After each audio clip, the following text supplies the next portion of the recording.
Hello and welcome to another installment of Midnight Cowteen. The first movie I will talk about is MASH. So MASH is about these war medics who heal soldiers that have been injured in war. But instead of doing their job right, they come up with all these crazy hijinks. This movie came out in 1970, 2 years before the television series started. And it's pretty good. You know, it's an iconic classic 70s comedy. Donald Sutherland as Hawkeye Pierce is very enjoyable. He seems to have a lot of fun with his role.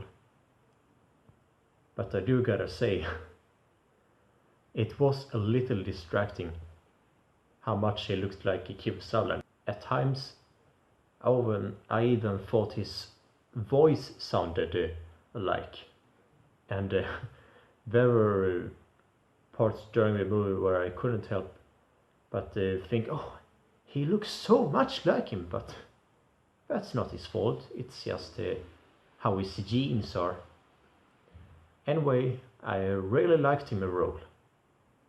Robert Duvall from Godfather stars in this movie as well, as a very preachy guy who gets on the other guy's nerves. And he's hilarious. I mean, he's probably my favorite character in the whole movie.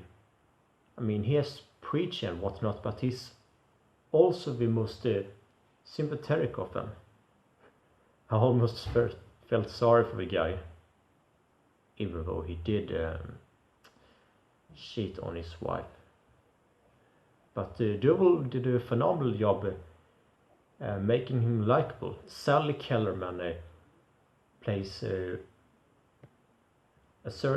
female surgeon who later joins their team, and yeah, she was great. She had lots of funny moments in the movie, just like everyone else. Speaking of fun moments, the comedy worked very well. I mean, it took a while, but after the first 30 minutes or so, I was laughing and laughing. Jesus, these crazy things these, medic guys came up with in the movie, you have to see it to believe it.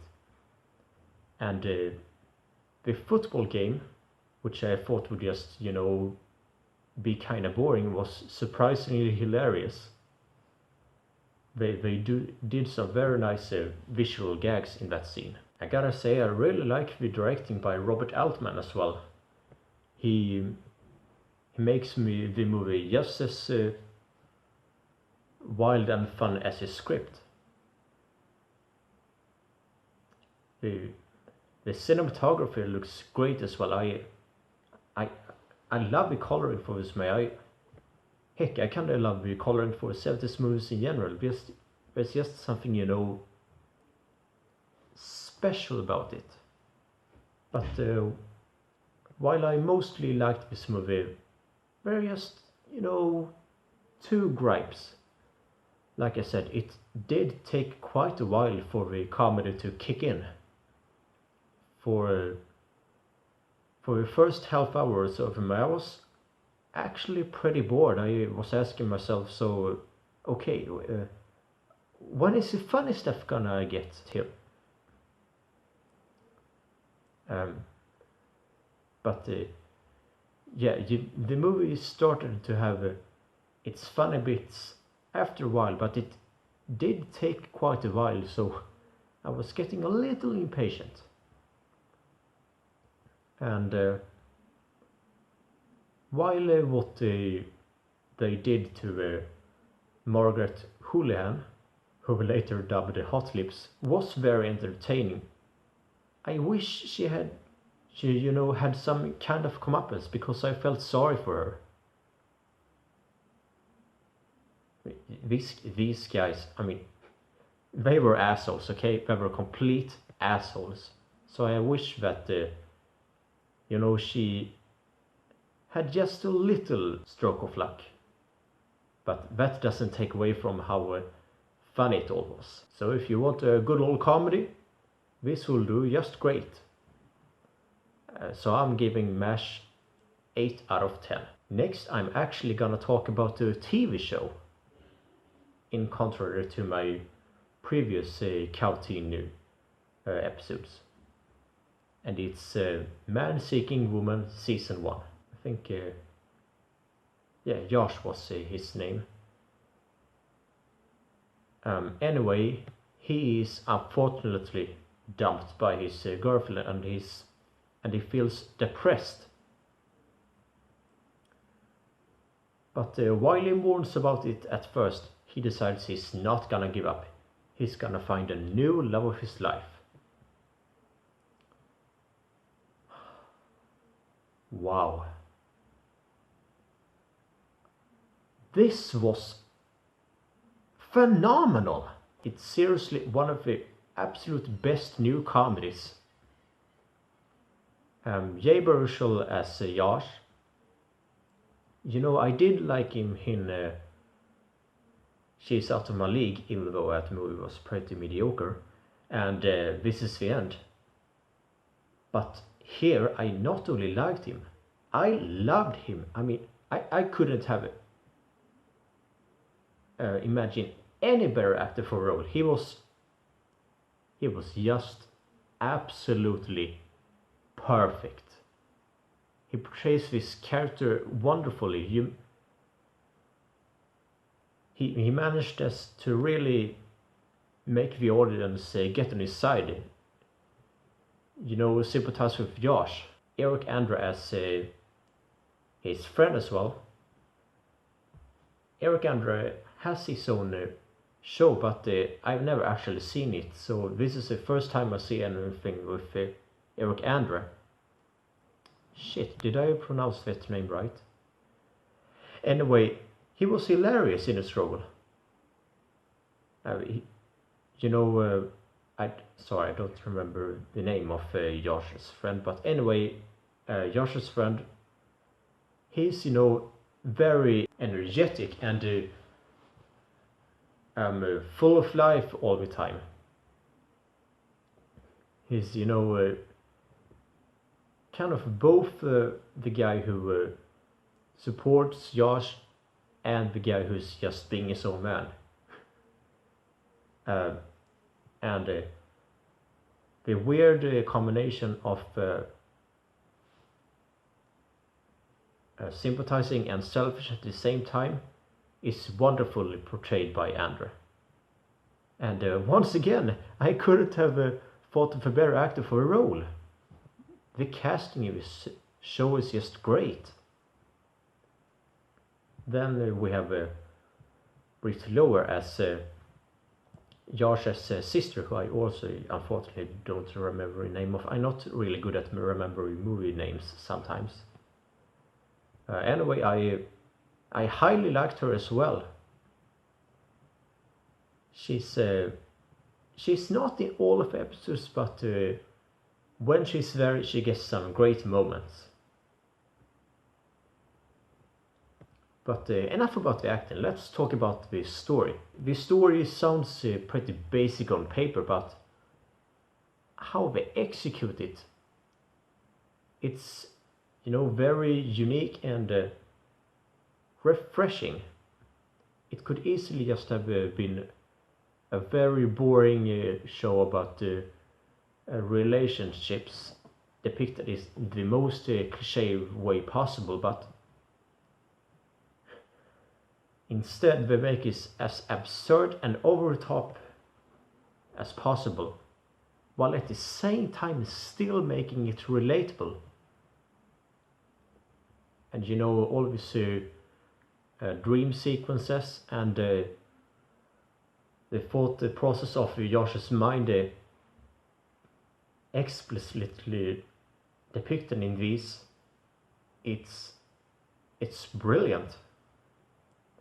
I mean, this show is about what a lot of people are thinking when it comes to anxiety in relationships. all the worries, all the expectations, all the angst you carry inside of yourself. It's pretty damn great, because a lot of his feelings that Josh is going through, I have felt them myself, and so I could, not help but just feel so sorry for Josh. Heck, there were even a few episodes where I was close to crying a bit, because, it's so emotionally effective. I mean, of course, it's also very, very funny, but there is quite a bit of drama in this show as well, and the drama is absolutely amazing. Sometimes I watch an episode and just laugh my ass off, but sometimes I also watch an episode and just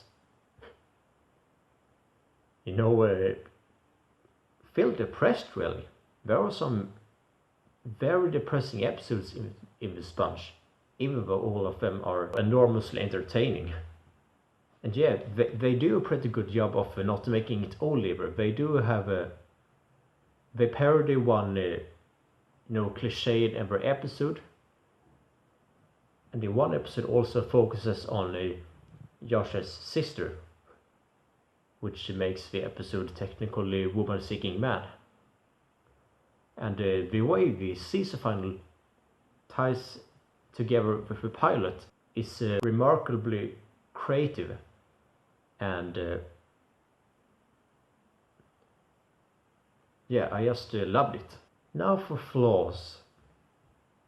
Well, there's only one, and that is episode 6, I think, where, okay, here's a spoiler. Josh finds this woman who he thinks is perfect, and is very committed to making this relationship last. But okay, here's what I really didn't like, even hated actually. At the end of near the end of the episode, Josh struggles as he is close to cheating on his girlfriend with his ex-girlfriend all the time. But he's trying to prove to his brain that no, this is nothing serious, I'm not going to cheat on her. But then he does it anyway. It was so predictable and annoying as well.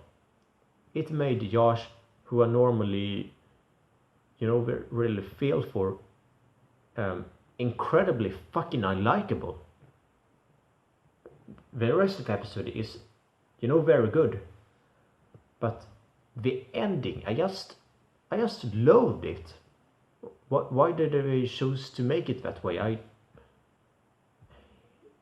It didn't work. But besides that, I thought all the other episodes were either good or fantastic. If you think the humor well has run dry in today's television, check this show out. Because if you're not against a little romance, this show will fit you like a shoe. That doesn't sound very good. Anyway, hope you enjoyed this, and stay tuned for next episode, where I will talk about whatever movie I will talk about, because I don't know yet, and fuck it, goodbye.